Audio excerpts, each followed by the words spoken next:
पाहतोय देवेंद्र फडणवीस यांचं औक्षण करण्यात आलेलं आहे। त्यांच्या मातोश्रींनी त्यांना टिळक लावून या ठिकाणी त्यांचं औक्षण केलेलं आहे। देवेंद्र फडणवीस हे तिसऱ्यांदा मुख्यमंत्री पदाची शपथ घेणार आहेत। तत्पूर्वी त्यांनी आपल्या मातोश्रींचे आशीर्वाद घेतले।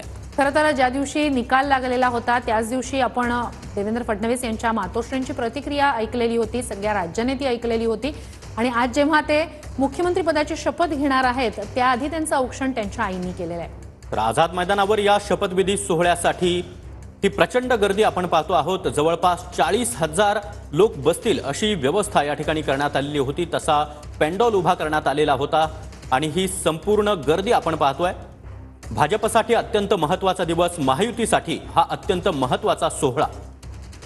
दोन दृश्य, एकीकडे केंद्रीय गृहमंत्री अमित शहा हे आझाद मैदानाच्या परिसरात स्टेजवर आता स्थानापन्न झालेले आहेत। दुसरीकडे देवेंद्र फडणवीस हे त्यांच्या आईंनी त्यांचं औक्षण केलेलं होतं त्यावेळेसचा फोटो आपण पाहतो।